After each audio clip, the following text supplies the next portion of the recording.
그가 채찍에 맞음으로 나음을 입은 우리. 그가 찔림은 우리 허물을 인하며 그가 상함은 우리 죄악을 인함이라. 그가 징계를 받음으로 우리가 평화를 누리고 그가 채찍에 맞음으로 우리가 나음을 입었도다. 이사야서 53장 5절. 어느 날 저녁 잉글랜드 남서부 더바슨 주에 있는 엑세터 홀에서 저는 이미 고인된 우리 사랑하는 형제 맥케이시의 강론을 들었습니다. 그는 그 강론에서 깊은 영혼의 근심 속에 빠져있는 한 사람에 대한 이야기를 우리에게 들려주었습니다. 그 사람은 구원을 발견하기까지는 결코 안식을 취할 수 없는 사람이었습니다. 그래서 그는 성경을 손에 들고 혼자 중얼거렸습니다. 영생은 하나님의 말씀이 기록된 이 성경 어디엔가 있을 거야. 그리고 그것이 만일 이곳에 있다면 나는 성경의 모든 장을 넘길 때마다 하나님께 도와주실 것을 간구하며 발견할 때까지 처음부터 계속해서 읽어 내려가겠어. 혹 나를 구원할 메시지를 담고 있을지도 모르니까. 이 진지한 구도자는 창세기, 출애굽기, 레위기를 계속해서 읽어 내려갔습니다. 비록 그리스도가 그곳에 분명하고 명확하게 드러나 있지만 그는 수많은 상징들 속에서 그분을 발견할 수가 없었습니다. 하나님의 역사서도 그에게 위로를 주지 못했고 욥기 또한 그러했습니다. 그는 시편을 끝까지 읽어 내려갔지만 그곳에서도 자기의 구주를 발견할 수는 없었습니다. 성경의 다른 곳에서도 그러기를 반복하다가 마침내 그는 이사야서에 이르렀습니다.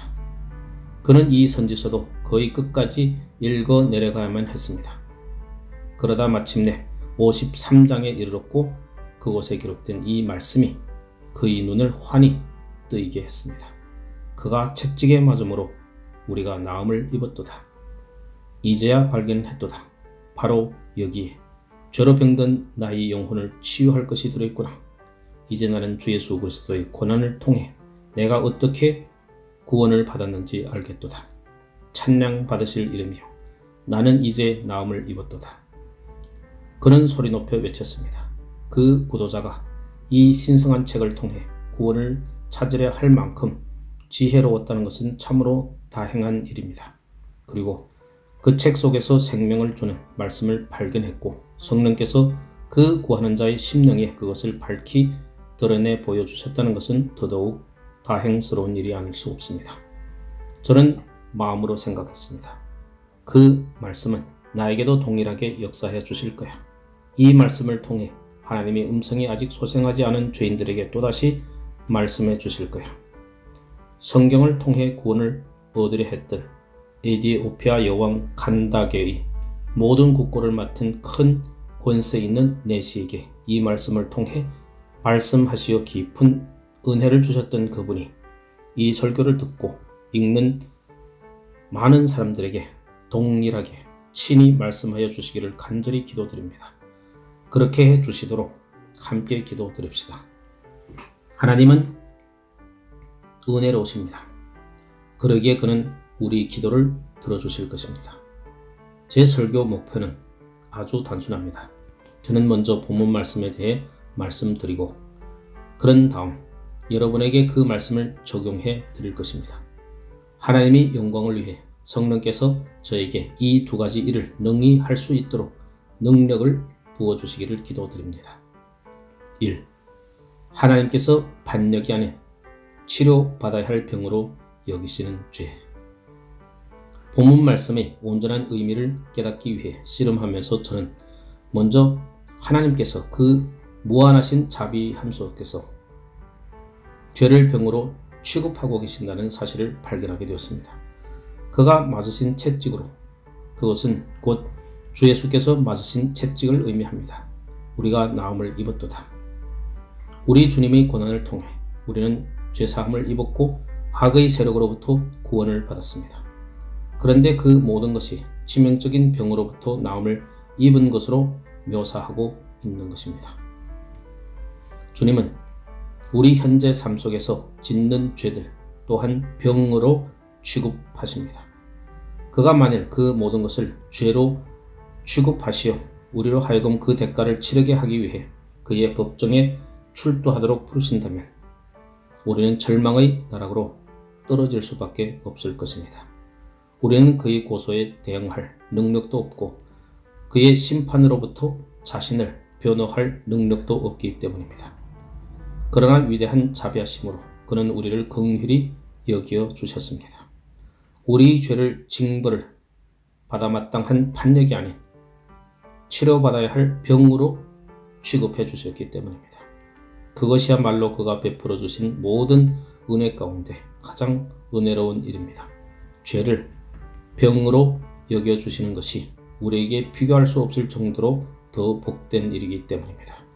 우리 죄악이 피할 수 없는 병의 결과라면 우리는 책임보다는 긍휼을 구할 수 있습니다.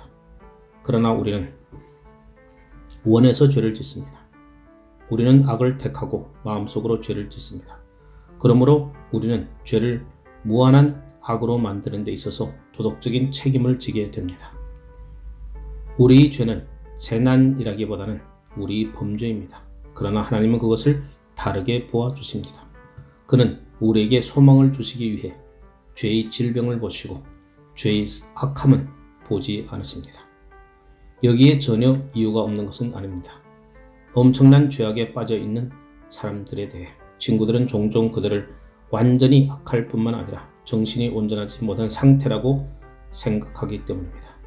일반적으로 악에 대한 성향은 어느 정도 정신적인 질병과 관련되어 있고 또 어느 정도는 육체적인 질병과도 관련되어 있기도 합니다. 어찌되었건 죄는 가장 악독한 종류의 영적 질병이면 틀림이 없습니다. 1. 죄는 하나님이 우리를 위해 창조하지 않았기에 질병입니다.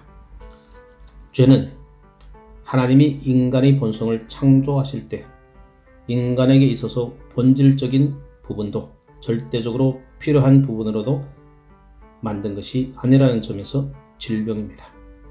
인간이 타락하기 이전보다 더 온전하며 진정한 의미에서 더 인간다웠던 적은 없었습니다. 그리고 특별히 인자라고 불렸던 그분은 죄를 알지도 못했으며 그의 입에서는 아무런 교활함도 찾아볼 수 없었습니다. 그는 완벽한 인간이셨습니다. 죄는 정상적인 것이 아닙니다. 그것은 영혼 안에서 결코 자라지 말아야 할 암종과 같은 것이었습니다. 죄는 인간성을 파괴합니다. 죄는 인간을 인간답지 않게 만듭니다. 죄는 비참하게 인간을 파멸시킵니다. 그것은 인간의 머리로부터 면류관을 앗아가고 그의 마음으로부터 빛을 빼앗아가며 그의 가슴으로부터 기쁨을 앗아갑니다. 우리는 인류를 파괴하는 많은 괴로운 병들에게 이름을 붙여주었습니다. 그러나 그 모든 병들 가운데 가장 악하고 치명적인 병은 바로 죄라는 이 질병입니다. 죄는 진실로 다른 모든 병들이 부화하는 치명적인 알입니다. 그것은 모든 죽음의 병들을 발생케 하는 근원이요 원천입니다.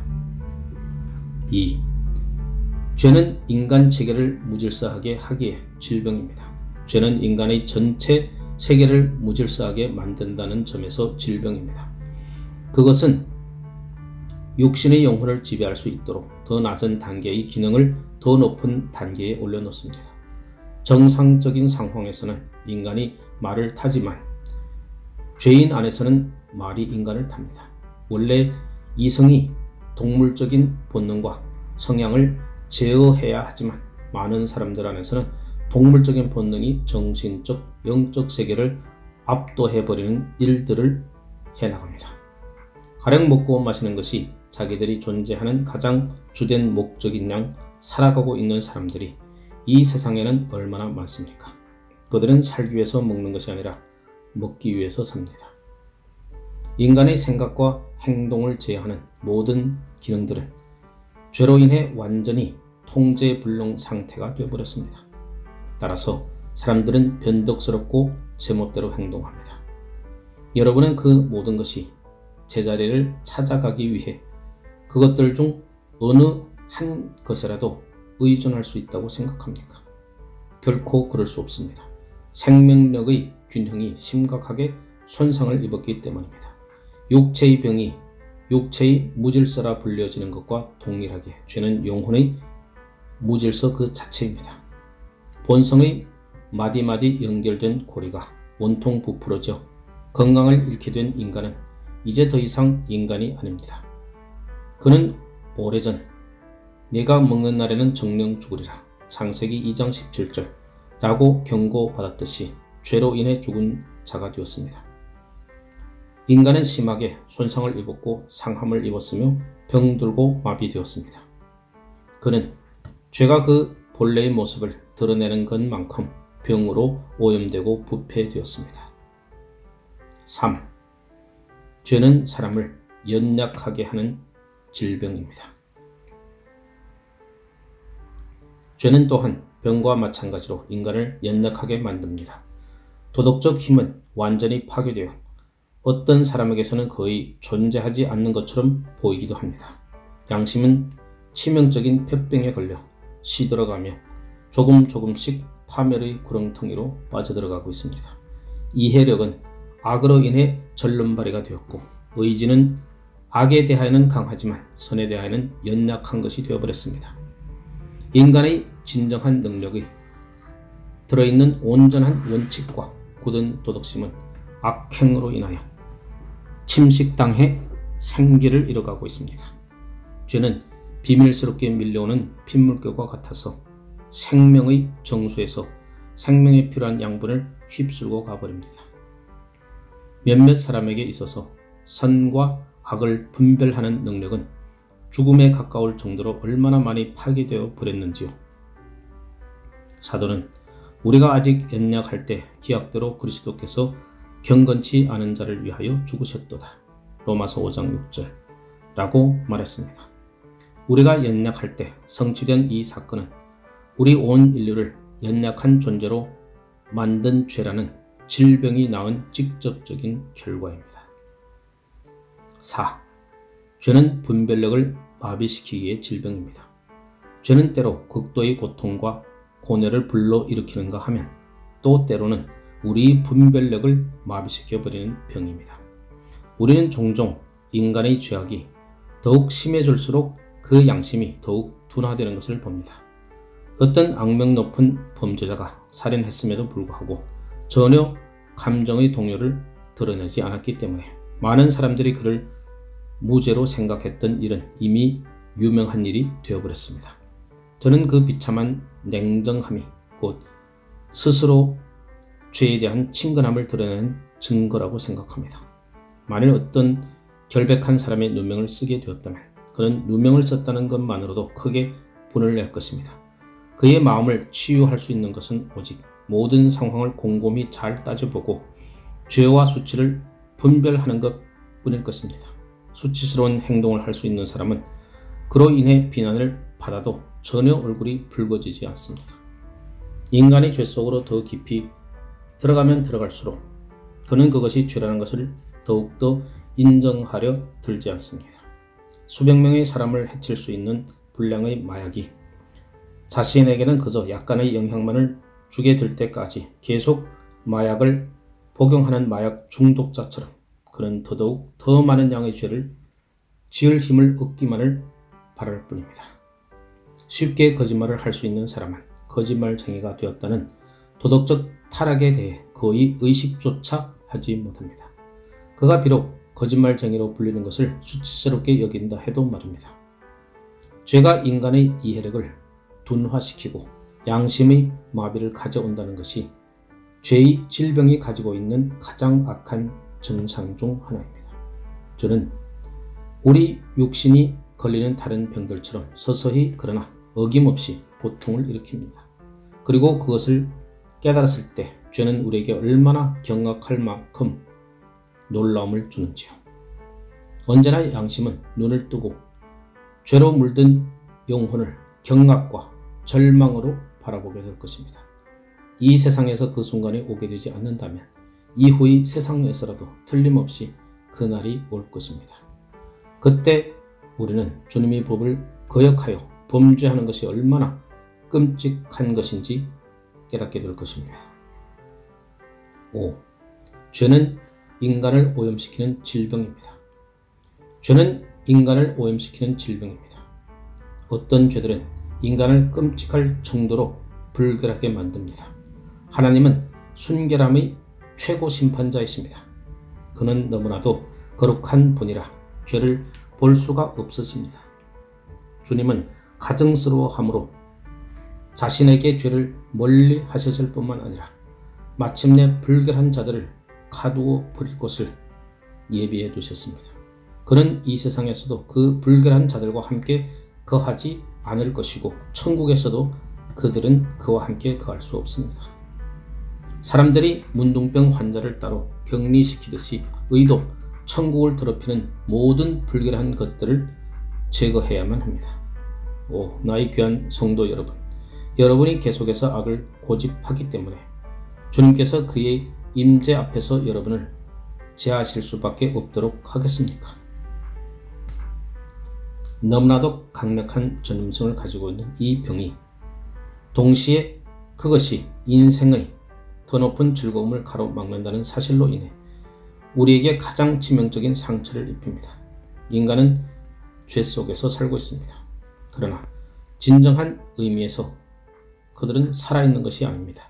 성경에서 말씀하고 있듯이 그런 이는 살았으나 죽은 자입니다. 우리가 계속해서 죄 속에 거하고 있다면 우리는 이 땅에서 하나님을 섬길 수도 없고 천국에 올라가서 영원히 그를 즐거워하기를 바랄 수도 없습니다. 우리에게는 완벽한 영들과 교제를 나눌 능력이 없으며 하나님과는 더더욱 말할 필요도 없습니다. 이 교제의 상실은 모든 악 가운데 가장 커다란 악입니다. 죄는 우리에게서 영적인 시력과 청력, 감각, 그리고 미각을 앗아갔습니다. 그로 인해 우리는 우리를 생명으로 인도하는 그 기쁨들을 모두 빼앗겨 버리고 말았습니다. 그것은 우리에게 진정한 죽음만을 가져왔으며 그로 말미암아 우리는 생명이라고 불릴 만한 모든 것을 빼앗긴 채 파멸과 멸망 속에 거하게 되었습니다. 6. 죄는 사람을 죽음에 이르게 하기에 질병입니다.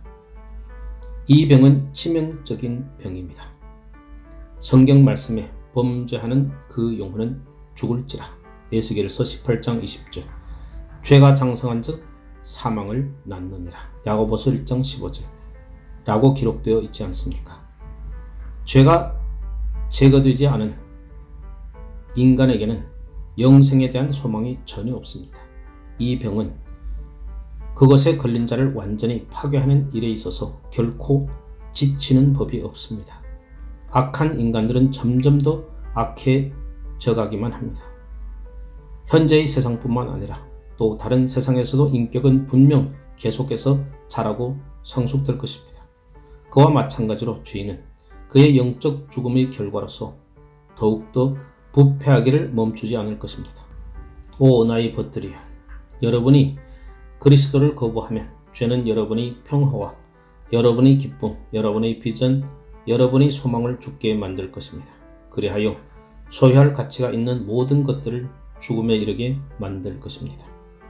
다른 병의 경우 본성이 그 병의 증세를 정복해 회복될 수도 있습니다. 그러나 이 죄의 병의 경우에는 하나님이 중재 없이는 여러분 앞에 오직 영원한 죽음만이 놓여 있을 뿐입니다. 그러므로 하나님은 죄가 병이기 때문에 그것을 병으로 취급하십니다. 저는 여러분이 그것을 깨닫고 느끼게 되기를 바랍니다. 그때야 비로소 여러분이 여러분을 치유해 주신 주님께 감사드릴 수 있기 때문입니다. 우리들 중 많은 이들은 죄가 병이라는 것과 우리가 이미 그 병으로부터 나음을 입었다는 것을 알고 있습니다. 오, 주님을 거역하는 죄를 짓는 것이 얼마나 끔찍한 악행인지 다른 이들도 알 수 있다면 얼마나 좋을까요? 그것은 전염성이 강하고 불결하며 우리 능력으로는 결코 치유할 수 없는 죽음의 병입니다. 아마도 어떤 이는 다음과 같이 말할 것입니다. 왜 당신은 이런 이야기를 하는 것입니까? 그 이야기들은 나의 마음을 온통 유쾌하지 못한 생각들로 가득 채우기만 하는 걸요. 저는 그 이유를 메나이 튜블로 대교를 설립한 사람의 말로 대신하겠습니다. 다리가 세워졌을 때 동료 기술자가 그에게 말했습니다. 당신은 모든 어려운 방식이란 방식은 다 제기하는군요. 네, 저는 그것들을 해결하기 위해서 모든 방식들을 다 제기합니다. 라고 그는 말했습니다. 그와 마찬가지로 우리도 지금 이 시간 본문 말씀이 그토록 아름답고 부드럽게 말하고 있는 그 영광스러운 치료법을 더 잘 선포하기 위해서 본성적으로 비참한 상태에 빠져 있는 인간의 모습을 살펴본 것입니다. 2. 죄가 질병이기에 치료법을 제시한 하나님. 하나님은 죄를 병으로 취급하십니다. 그리고 여기에서 그는 그가 제공한 치료법을 선포하십니다. 그가 채찍에 맞음으로 우리가 나음을 입었도다. 제가 여러분 앞에 주 예수님이 채찍을 상기시켜 드리는 동안 아주 엄숙히 저와 함께 잠시 동안 묵상할 것을 여러분에게 청합니다. 하나님은 우리를 회복시키기로 정하셨고 모든 신의 신이신 자기 독생자를 보내셨습니다. 우리 구속을 위해서 이 세상에 내려오시기 위해 그는 우리의 모습을 취하셨습니다. 그는 사람들 속에서 한 인간으로서의 삶을 사셨습니다. 그리고 30여 년의 공생애가 끝나고 마침내 그가 우리에게 모든 사역 가운데 가장 위대한 사역을 행하실 때가 왔습니다. 1. 주님이 우리 치료약의 재료로 갈기갈기 찢기셨습니다. 그것은 우리를 대신해서 심판의 자리에 서는 것이었고 우리 평화를 위해서 모든 징계를 감당하시는 것이었습니다. 그는 겟세마네 동산에 올라가셨고 그곳에서 우리 쓴 잔을 처음으로 맛보시며 헤아릴 수 없이 많은 피땀을 쏟으셨습니다. 그는 빌라도의 법정으로 끌려가셨고 헤롯의 심판정 앞에 서셨으며 그곳에서 우리를 대신해서 고통과 조롱의 쓴 잔을 마셨습니다. 그리고 마침내 사람들은 그를 십자가로 데려가고 그곳에 못 박아 죽게 했습니다.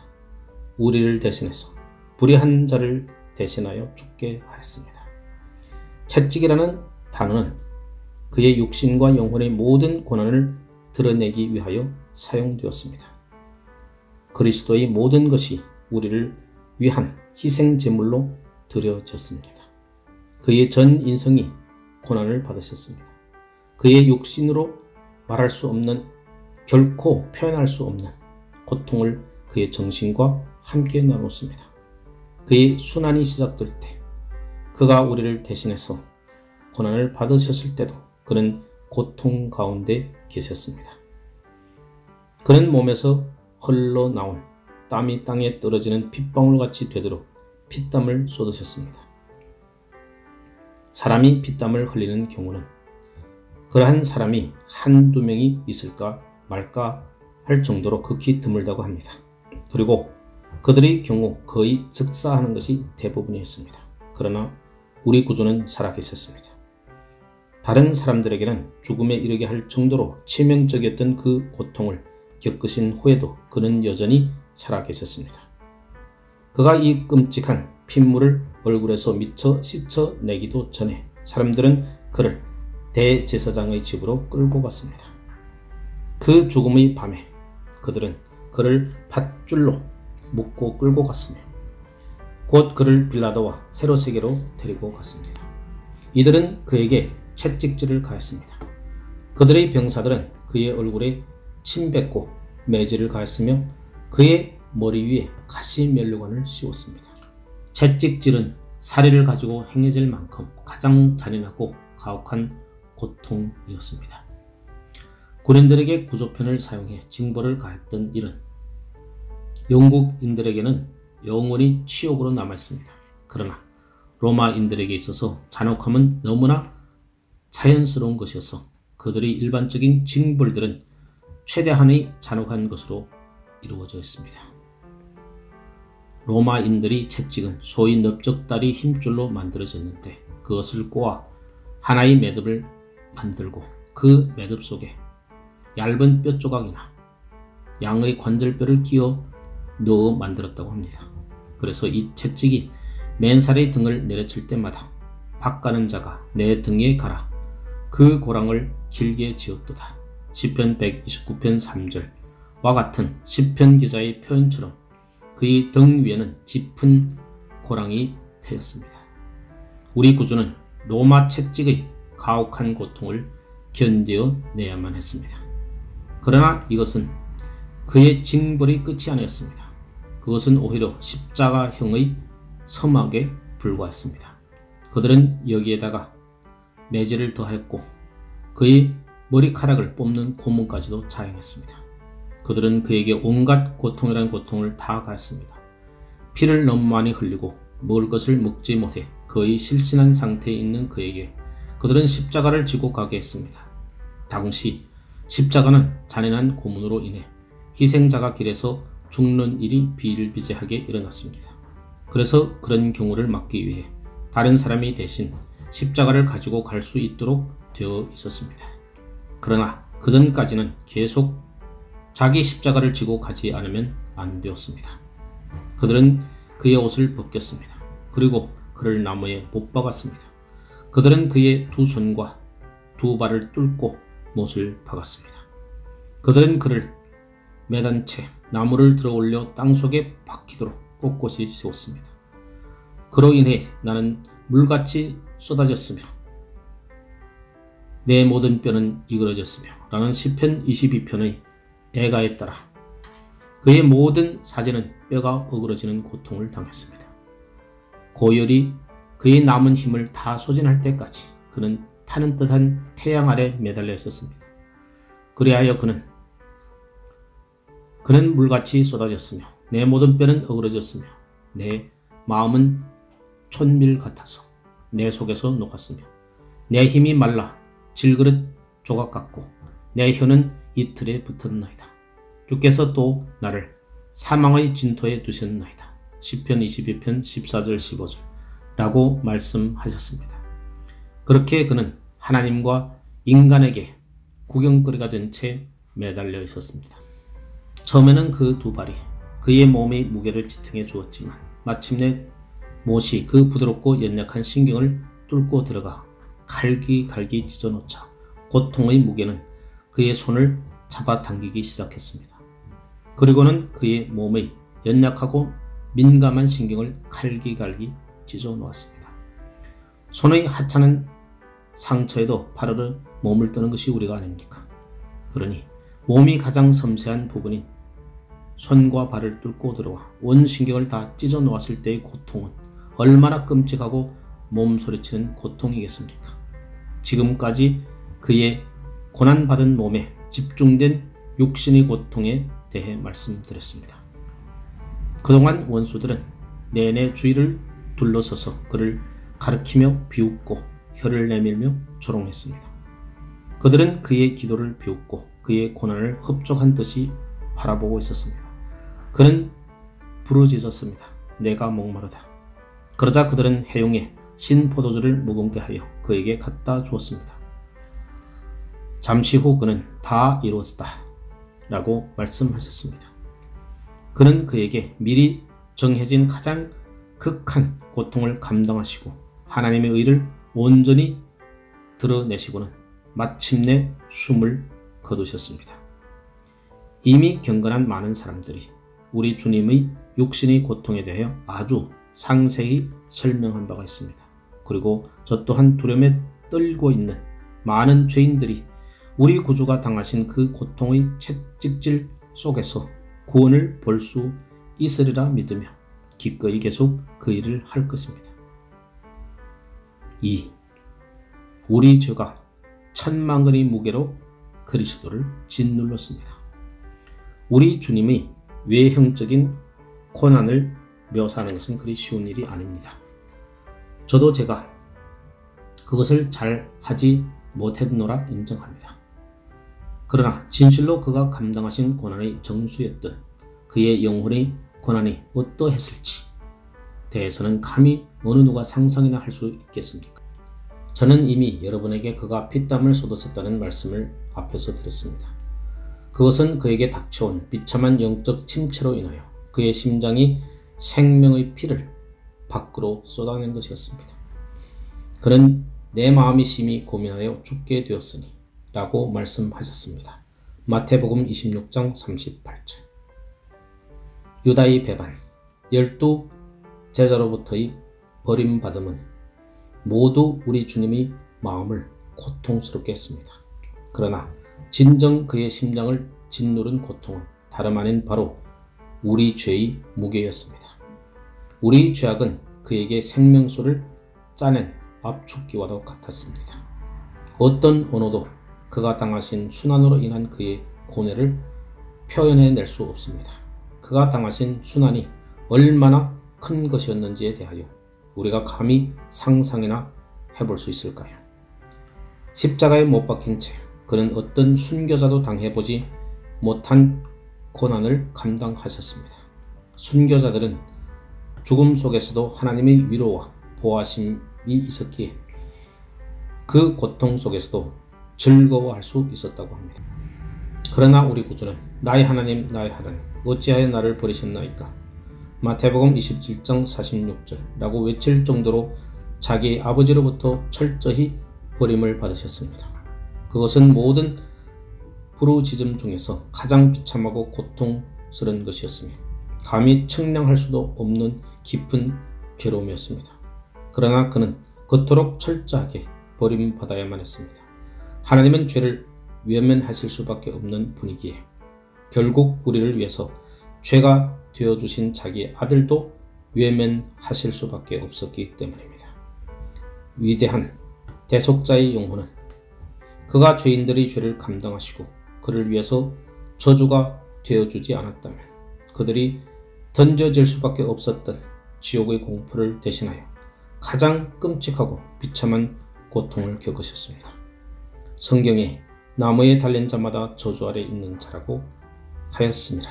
갈라디아서 3장 13절 라는 말씀이 기록되어 있지만 그 저주가 얼마나 끔찍한 것인지 어느 누가 감히 상상이나 할 수 있겠습니까?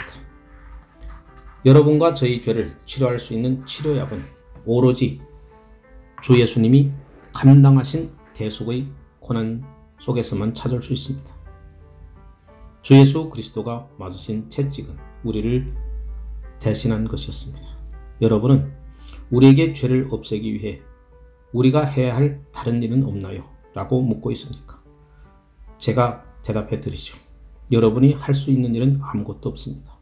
예수님이 맞으신 채찍에 의해서만 우리는 나음을 입을 수 있기 때문입니다. 그리고 그가 모든 채찍을 맞으셨기에 우리가 맞아야 할 채찍은 이제 더 이상 남아있지 않습니다. 하지만 우리가 그를 믿어야만 합니까? 라고 묻습니다. 결단코 여러분은 그분을 믿어야만 합니다. 제가 여러분에게 여러분의 상처를 치유할 어떤 약에 대하여 말씀드렸다면 그것은 또한 상처에 그 약을 바르고 붙여 놓을 붕대가 필요하다는 것을 내포하고 있는 것입니다. 믿음은 그리스도의 화목제라는 약을 우리 죄의 상처에 묶어주는 붕대와 같습니다. 붕대는 우리 상처를 낫게 해주는 것이 아닙니다. 우리 상처를 치유하는 것이 바로 그 약입니다. 믿음도 그와 같습니다. 믿음은 우리를 낫게 하는 약이 아닙니다. 약은 바로 그리스도의 대속입니다. 하지만 제가 분명히 무엇인가를 해야 하지 않습니까? 가령 고향이라도 말입니다. 라고 묻는 분이 있습니까? 대답해 드리죠. 당신은 그 어떤 것도 예수 그리스도와 함께 놓아서는 안 됩니다. 만일 그렇게 한다면 그것은 그분의 영광을 가리는 것입니다. 여러분의 구원을 위해서 여러분은 오직 그리스도만을 의지하고 그 밖의 다른 것에는 전혀 의지하지 말아야 합니다.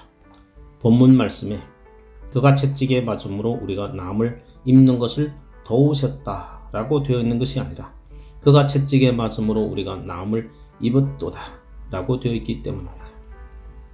하지만 우리는 회개를 해야 하지 않습니까? 라고 또 다른 분이 묻습니다. 반드시 우리는 회개를 해야 하고 또 회개할 것입니다. 회개는 우리가 나음을 입었다는 첫 신호이기 때문입니다. 그러나 예수님이 채찍이 우리를 치유해 주는 것이지 우리 회개가 우리를 낫게 하는 것이 아닙니다. 죄로 인해 예수님이 고난을 받으셨기 때문에 우리는 그 죄를 미워하는 것이고 그것이 바로 회개입니다. 예수님이 여러분을 위해서 고난을 받으셨다는 것을 믿으면 여러분은 하나님이 결코 예수님을 죽게 한 것과 동일한 죄로 여러분을 벌하지 않는다는 것을 발견하게 될 것입니다. 하나님은 공의로운 분이시기 때문에 보증인이 이미 지불한 빚을 채무자가 다시 갚게 하지 않으십니다. 공의로운 하나님은 결코 두 번의 변제를 요구하지 않으십니다. 피 흘리고 죽으신 저희 보증인이 저희 모든 죄를 감당하셨다면 저에게는 그것을 감당할 의무가 없습니다. 그리스도 예수를 저를 대신해서 고난받은 자로 받아들였으므로 저는 법적 변제 의무에서 완전히 자유로워졌음을 받아들인 것입니다.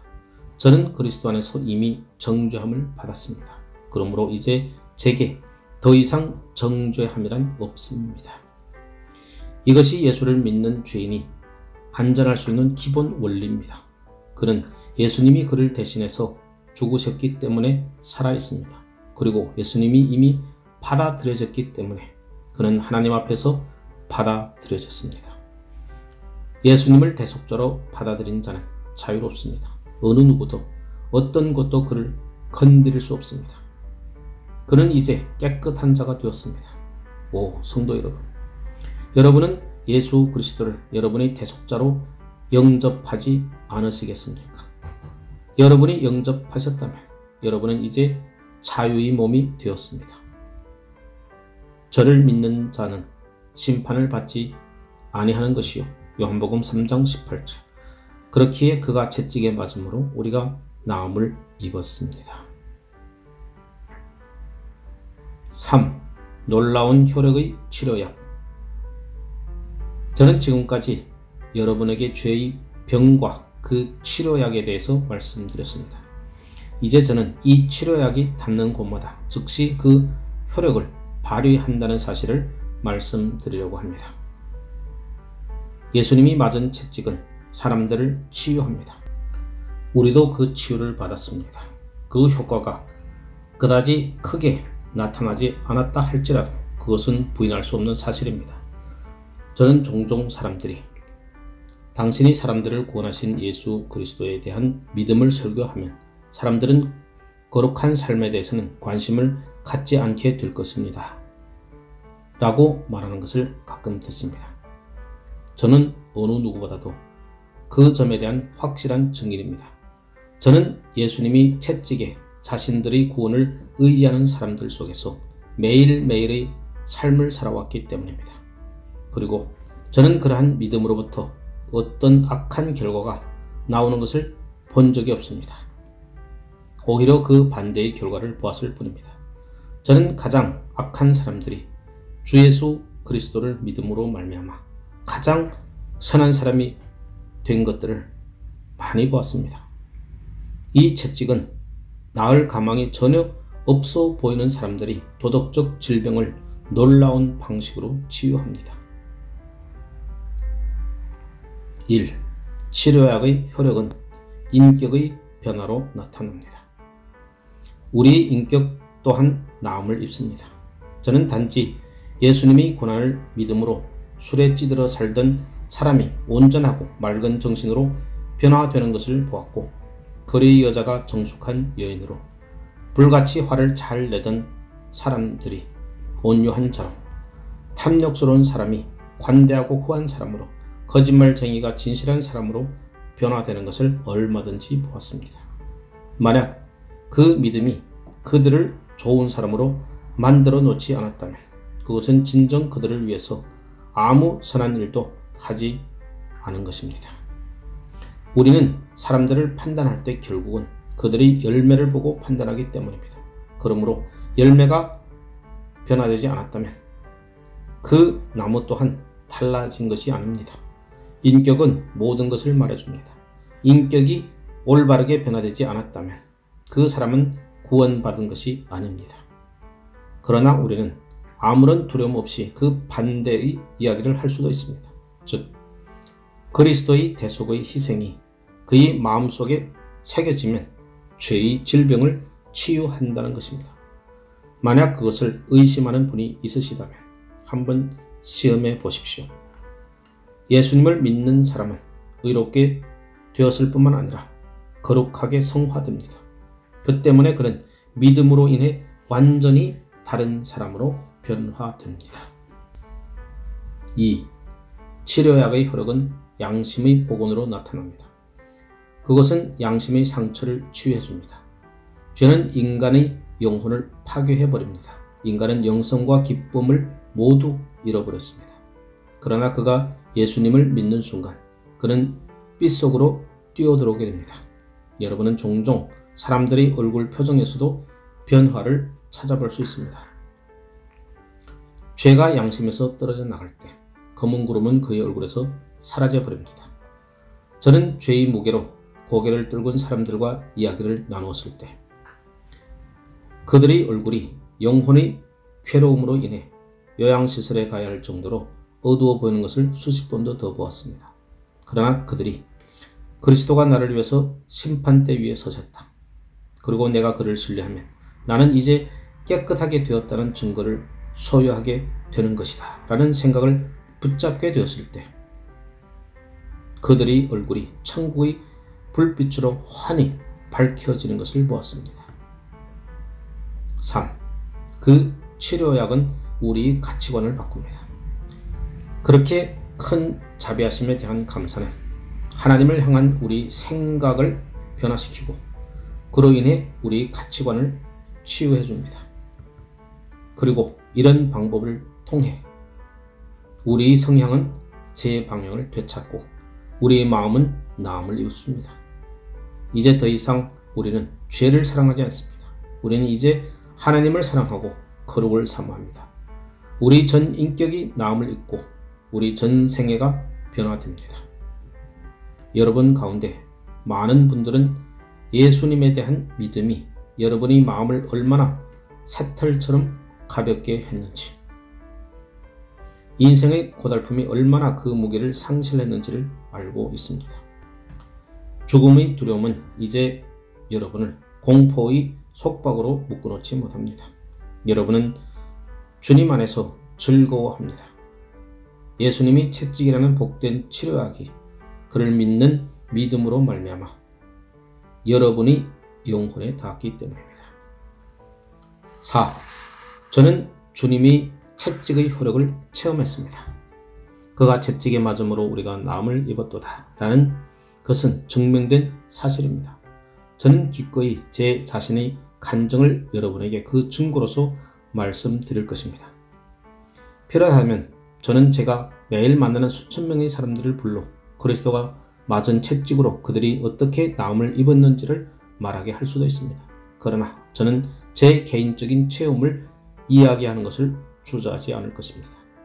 제가 만약 끔찍한 중병에 걸려 괴로워하고 있는데 한 의사가 와서 약을 주어 저를 말끔히 치유해 주었다면 저는 여러분에게 그 모든 것에 대하여 자랑스럽게 이야기할 것입니다. 그런데 여러분에게 제 영혼의 병을 치유해 준 분에 대한 이야기를 하는 것을 제가 왜 주저하겠습니까? 오래전 제가 아직 어린 아이였을 때 너무나 힘겨운 죄의 무게로 저희 영혼은 짓눌려 있었습니다. 저는 엄청난 죄악 속에 빠져 있지도 않았고 다른 사람들이 특별히 죄인이라고 여길 만한 잘못을 저지른 것도 아니었습니다. 그러나 저는 제 자신을 그렇게 여겼습니다. 그리고 제게는 스스로 그렇게 여길 만한 이유가 있었습니다. 저의 양심은 환한 빛을 받았기 때문에 죄에 대해 너무나 민감했습니다.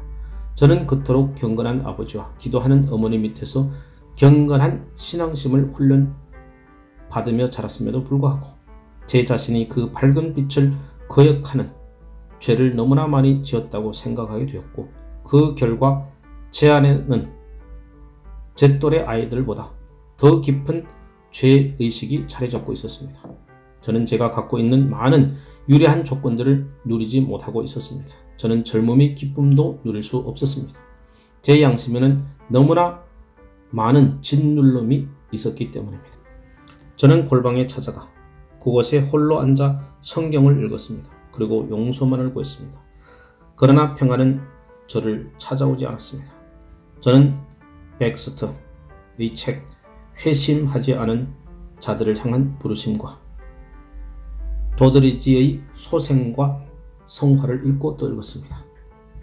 어느 이른 아침 저는 잠에서 일찍 깨어나 죄의 무게에서 벗어나기를 갈망하면서 제게 있는 책 중에 가장 진지하고 열렬한 신앙 서적들을 읽었습니다. 제가 항상 그렇게 침울했던 것만은 아닙니다. 그러나 때때로 제 영혼의 비참함은 너무나 무겁고 힘겨워서 눈물을 흘리며 애통하는 선지자와 욥의 글들이 저의 괴로운 심정처럼 느껴지곤 했습니다. 저는 사는 것보다 차라리 죽는 편이 낫다고 생각하게 됐습니다. 저는 할 수 있는 한 최선을 다해 올바르게 살려고 노력했습니다. 그러나 제 자신이 점점 더 악해져만 간다고 생각될 뿐이었으며 점점 더 낙담과 시리에 빠져 들어가게만 했습니다. 저는 제가 갈 수 있는 곳이라면 한 곳도 빠짐없이 예배의 자리에 나갔습니다. 그러나 제게 영원한 위로를 주는 말씀은 전혀 들을 수가 없었습니다. 그러던 어느 날 저는 너무나 소박한 복음 설교자의 성경의 어느 본문을 전하는 것을 들었습니다. 그 본문은 바로 이것이었습니다. 땅끝의 모든 백성아, 나를 앙망하라. 그리하면 구원을 얻으리라. 이사야서 45장 22절. 그가 제게 제가 해야 할 일은 오직 예수님을 십자가에 못 박히신 그분을 앙망하는 것뿐이라고 말했을 때 저는 그것을 거의 믿을 수가 없었습니다. 그는 계속해서 말했습니다. 앙망하라, 앙망하라, 앙망하라. 저기 왼편 들석 아래 너무나 비참해 보이는 한 젊은이가 앉아 있습니다. 그가 예수님을 바라보기 전까지는 그는 결코 평화를 얻지 못할 것입니다. 그리고는 그는 앙망하라, 앙망하라, 앙망하라, 젊은이여 라고 부르짖었습니다. 저는 고개를 들어 십자가를 바라보았습니다. 그 순간 형언할 수 없는 평안이 제 안에 찾아왔고 저는 물밀듯 넘쳐 흐르는 기쁨에 겨우 그 자리에서 벌떡 일어나 소리쳤습니다. 할렐루야. 하나님께 영광을. 나는 이제 나의 모든 죄의 무게에서 벗어났도다. 그날 이후로 많은 세월이 흘러갔습니다. 그러나 그때의 저의 믿음은 지금도 여전히 저를 지탱해주고 있습니다. 그리고 저로 하여금 값없이 주신 은혜와 죽기까지 한 사랑의 이야기를 전하도록 해주었습니다. 저는 진정 이렇게 말할 수 있습니다. 당신의 상처에서 흐르는 피가 강물이 되었고 그 강물을 내가 믿음으로 본 후 구속의 그 사랑은 나의 노래가 되었나이다.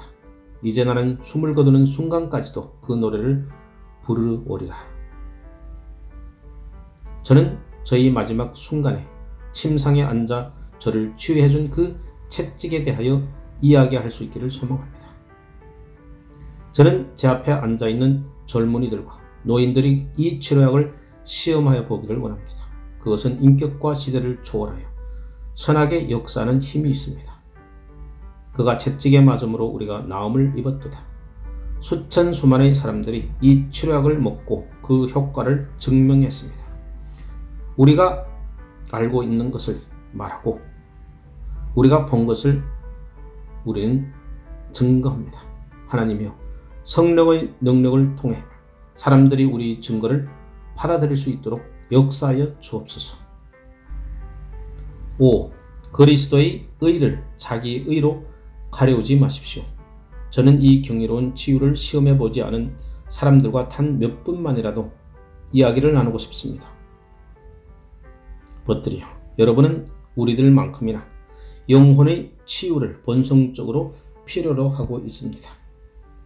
여러분이 그 치료법에 대해 관심을 갖지 않는 한 가지 이유는 바로 여러분이 스스로 병에 걸렸다는 사실을 믿지 않는다는 것입니다. 저는 어느 날 산책을 하러 나가는 길에서 한 상인을 만났습니다. 그는 지팡이를 파는 사람이었는데 저를 쫓아와서 지팡이 하나를 내밀었습니다. 저는 제가 가지고 있는 지팡이를 그에게 보여주었지요. 그것은 그가 팔고 있는 것보다 훨씬 더 좋은 것이었습니다. 그러자 그는 단번에 다른 곳으로 가버렸습니다. 그는 제가 자기의 물건을 사주지 않을 것이라고 여겼던 것입니다. 저는 설교를 할 때 종종 그 일을 떠올리곤 합니다. 저는 사람들에게 주 예수님의 의로우심을 보여주었습니다. 그러나 그들이 자기들의 의를 제게 보여주면 그들을 전도하려는 제 모든 소망은 사라져버립니다.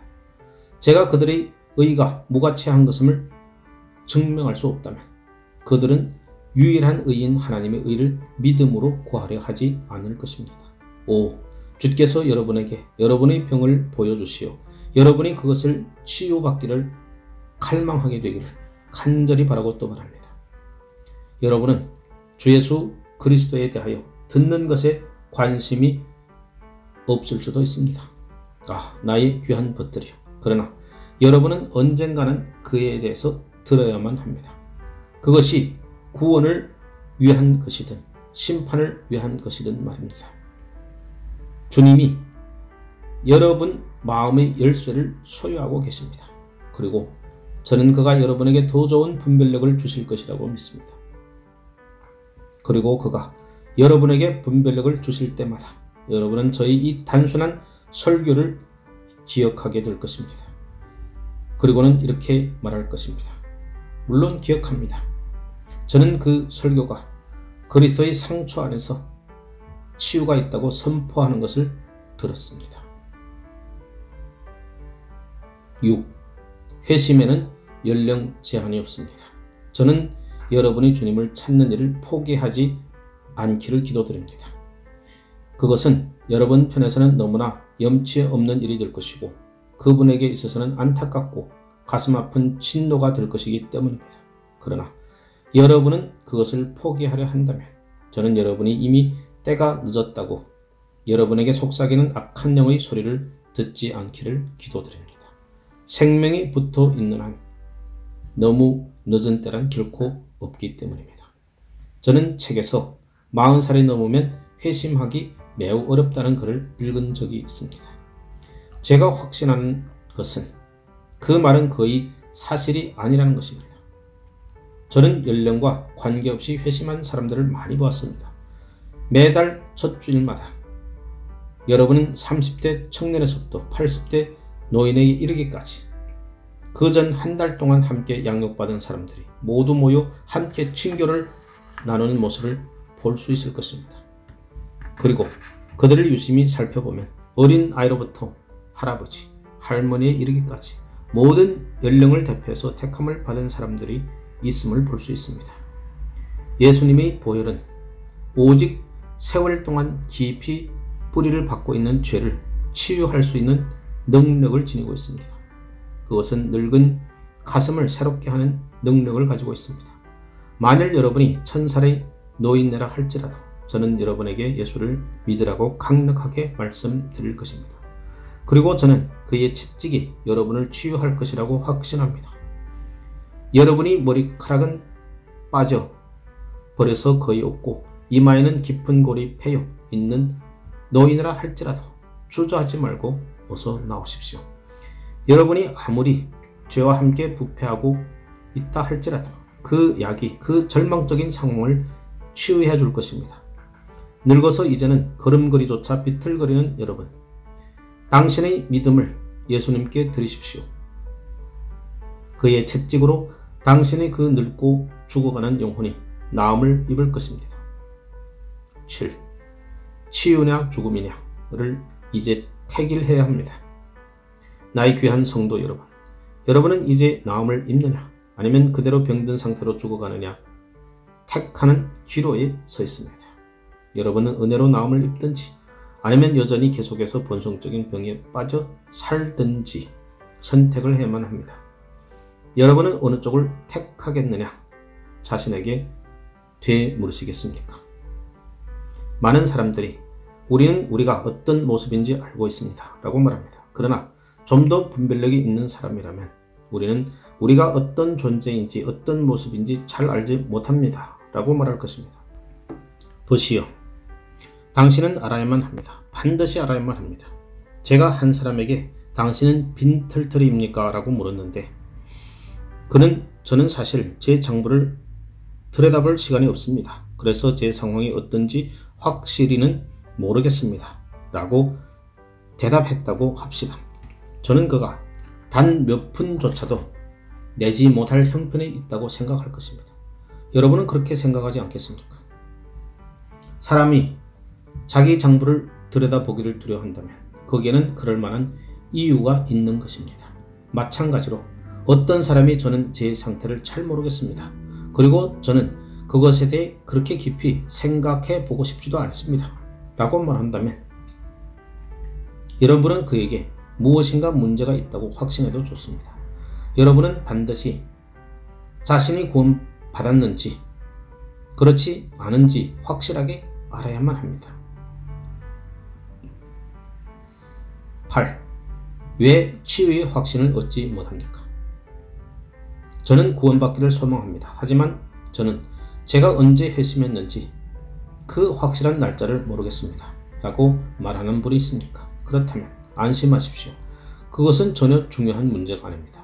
사람이 자기 생일을 알고 있다면 모르는 것보다는 기쁜 일입니다. 그러나 자신이 태어난 정확한 날짜를 모른다고 해서 자기가 살아있는 것을 그 자체를 의심하는 사람은 한 사람도 없습니다.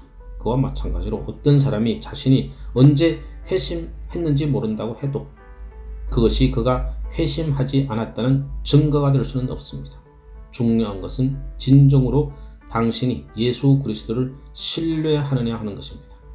그 믿음이 당신을 완전히 새로운 사람으로 만들어 놓았느냐 하는 것입니다.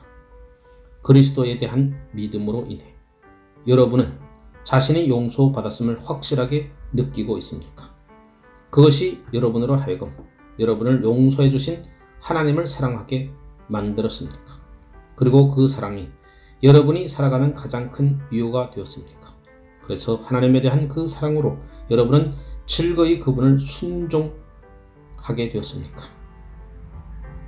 그렇다면 여러분은 나음을 입은 자입니다. 여러분이 예수님을 믿지 않는다면 여러분이 아직 나음을 입은 자가 아니라는 것을 인정하십시오.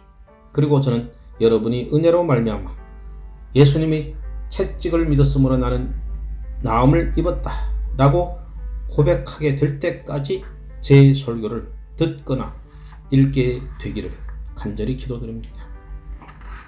9. 스스로 빛을 가리우지 마십시오. 잠시 동안 여러분이 나음을 입지 않은 자라고 가정해 봅시다. 그리고 제가 여러분에게 질문 하나를 드리겠습니다. 당신은 왜 나음을 입지 않았습니까?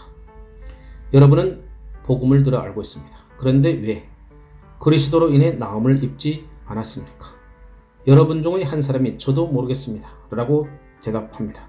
그러나 나의 귀한 벗들이요, 저는 여러분에게 그 이유를 알게 될 때까지는 결코 쉬지 말라고 간곡히 권고드립니다. 저는 알 수 없을 것 같습니다 라고 누군가 말합니다. 일전에 어린 소녀가 아버지 외투에 단추를 달아드리고 있었습니다. 그는 창문에 등을 지고 앉아 있었죠. 그리고는 아버지, 눈이 잘 보이질 않아요. 제가 빛을 가리고 앉아서 있어서 그런가 봐요 라고 말했습니다. 그러자 소녀의 아버지가 말했습니다. 얘야, 너는 태어나서부터 지금까지 늘 그 자리에만 앉아 있었단다. 그것이 바로 여러분의 영적인 자리인지도 모릅니다. 여러분은 스스로 빛을 가리고 있었는지도 모릅니다. 여러분은 자기 자신을 너무나 대단한 존재라고 생각합니다. 의의 태양 안에는 너무나도 광대하고 엄청난 빛이 들어있는데 스스로 그 태양을 가리고 앉아 있음으로써 어두움 속에 갇혀 있는 것입니다. 오, 빛이 들어오는 그 길목에서 당신 자신을 치워버리십시오. 저는 며칠 전 사람이 어떻게 평안을 찾을 수 있는가에 관한 마음을 울리는 이야기를 들었습니다. 한 젊은이가 죄의식 속에서 며칠을 보내고 있었습니다. 그는 자비를 찾을 수 있기를 갈망했죠. 그러나 그는 그것을 발견할 수가 없었습니다. 그는 전보 회사의 점원으로 일하고 있었습니다. 어느 날 아침 그는 여느 날과 다름없이 사무실에서 전보를 받고 보내는 일을 해야 했습니다. 그때 너무나 놀랍게도 그는 이 말들을 받아 적었습니다. 보라, 세상 죄를 지고 가는 하나님의 어린 양이로다. 요한복음 1장 29절. 어느 신사가 영혼의 고통 중에 빠져있는 자기 친구에게 전보로 답장을 보낸 것이었습니다. 그 전보는 다른 사람을 위해 보낸 것이었습니다. 그러나 그것을 전송해 보낸 그는 말씀이 번개같이 자기 영혼 속으로 비쳐 들어오자 영원한 생명을 얻었습니다. 오, 귀한 벗들이여. 그 빛이 들어오는 통로에서 여러분 자신을 제거하십시오. 그리고 보라, 세상 죄를 지고 가는 하나님의 어린 양이로다 라고 외치십시오. 저는 여러분에게 그 말씀을 전보로 보낼 수는 없습니다. 그러나 저는 영혼의 고통 중에 빠져있는 모든 사람들이 그 말씀이 자기 자신을 위한 것임을 알게 되도록 그 말씀을 여러분 앞에 아주 단순하고 선명하게 말씀드릴 수 있습니다. 그곳에 여러분의 소망이 있습니다. 소망은 여러분 자신 안에 있는 것이 아니라 하나님의 어린 양 안에 있습니다. 그를 바라보십시오. 그를 바라보게 될 때 여러분의 죄는 깨끗이 제거될 것이고 그의 채찍으로 인해 여러분은 나음을 입을 것입니다. 10. 나음을 입었다면 질병의 소굴에서 빨리 나오십시오. 소중한 벗들이여, 여러분이 나음을 입었다면 이것이 제가 여러분에게 해드릴 수 있는 마지막 말씀이 될 것입니다. 그 질병의 소굴에서 빠져나오십시오. 여러분을 죄로 물들였던 그 질병의 소굴에서 빠져나오십시오. 그 속에서 나와서 관계를 끊고 다시는 그 더러운 것들을 관계하지 마십시오. 여러분이 나음을 입었다면 그 치료자를 찬양하십시오. 그리고 그가 여러분을 위해서 행하신 일을 인정하십시오. 성경에는 10명의 문둥병자가 나오지만 치유의 손을 찬양하기 위해 돌아온 사람은 오직 한 사람뿐이었습니다. 감사할 줄 몰랐던 그 9명 가운데 들어가지 마십시오. 여러분이 그리스도를 발견했다면 그의 이름을 고백하십시오. 그가 정하신 방법으로 그것을 고백하십시오. 믿고 세례를 받는 사람은 구원을 얻을 것이요. 마가복음 16장 16절. 여러분이 그를 그렇게 고백했다면 그를 위해서 크게 외치십시오. 예수님이 여러분의 영혼을 위해서 무엇을 행하셨는지 말하십시오. 그리고 여러분이 나음을 입은 바로 그 메시지를 널리 전하는 거룩한 일에 여러분 자신을 온전히 들이십시오. 지난주에 제 마음을 아주 즐겁게 하는 사건이 있었습니다. 나음을 입은 한 사람이 다른 사람에게 얼마나 아름다운 축복의 도구로 쓰임 받을 수 있는지 그것을 경험하는 시간이었습니다. 수년 전에 저는 엑스터 홀에서 설교를 한 적이 있었습니다. 그 설교는 온전한 구원이라는 제목이 붙여져 책으로 만들어졌습니다.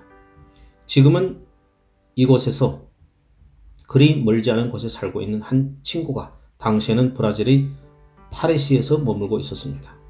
그곳에서 그는 감옥에 갇힌 한 영국 남자에 관한 이야기를 들었습니다. 그는 술에 취해 사람을 살해했고 그로 인해 종신형에 처해졌습니다. 제 친구는 그를 만나기 위해 감옥을 찾아갔고 그가 깊이 뉘우치며 참회하고 있다는 사실을 알게 되었습니다.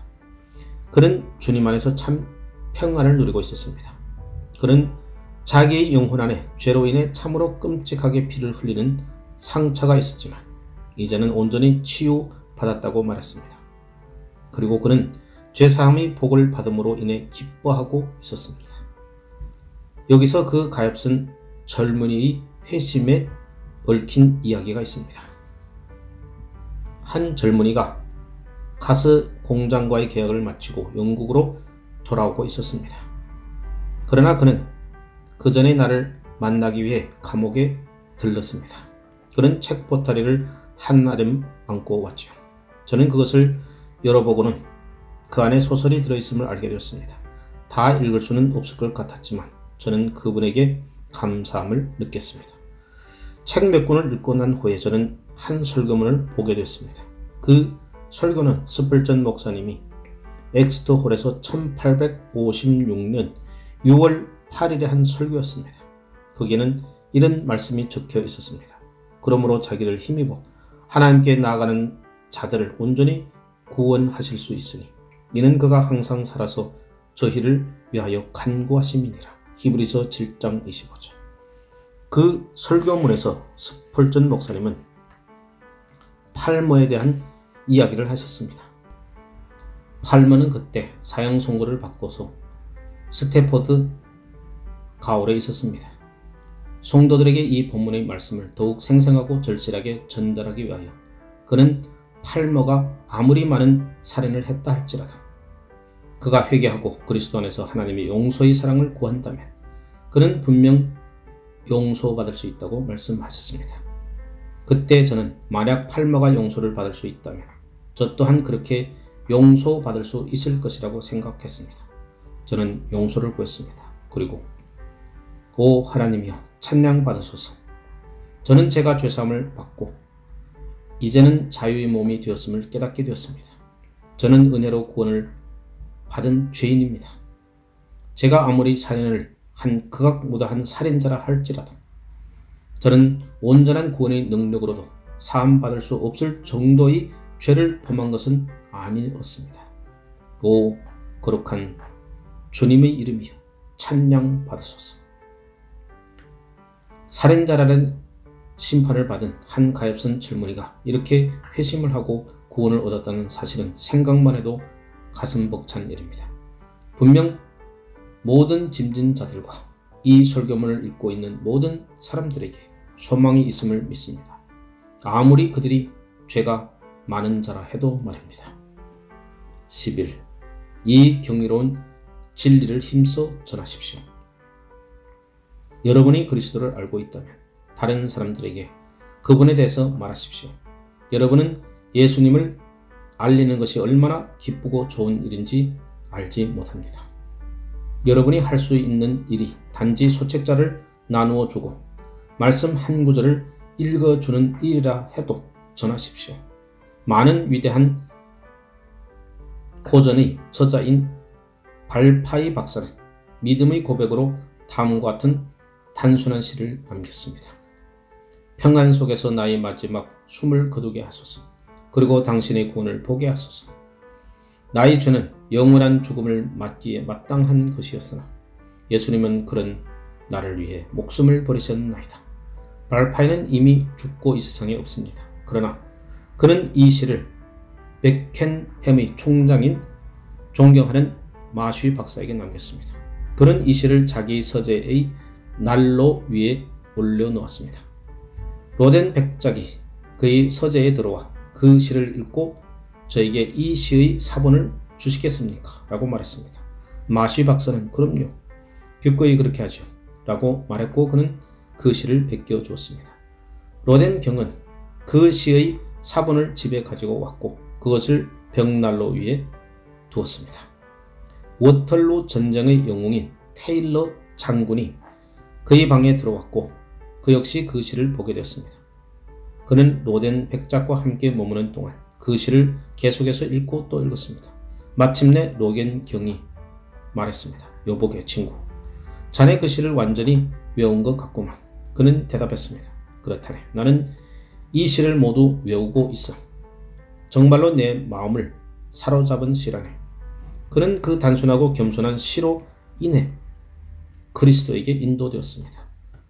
테일러 장군은 군대에 돌아가서 그 시를 곧 크림 전쟁으로 나가게 될 부하 장교에게 건네주었습니다.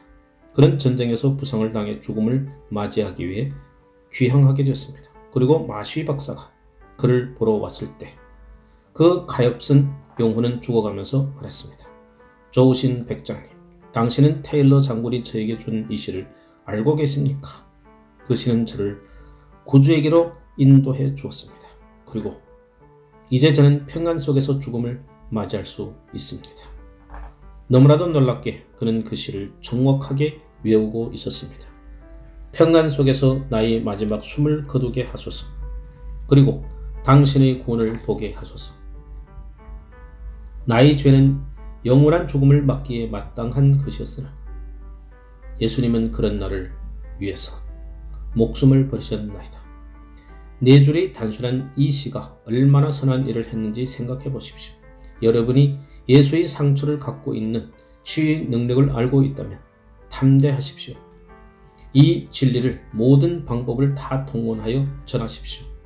여러분의 언어가 아무리 단순하고 보잘것없다 할지라도 전혀 개의치 마십시오. 단지 그것을 선포하십시오. 모든 곳에서 모든 방법을 다 써서 그것을 전하십시오. 여러분이 단지 찬송가에 나와 있는 찬송가를 베껴서 전하는 방법밖에 달리할 수 있는 일이 없다 할지라도 전하십시오. 예수님이 채찍에 맞음으로 우리가 나음을 입었다 라고 큰 소리로 외치십시오. 하나님이 여러분에게 복 주시기를 기도드립니다. 나의 귀한 벗들이여, 이 2000번째 설교가 풍성한 열매를 맺게 해달라고 저를 위해 기도해 주십시오. 1888년 1월 1일. 아멘.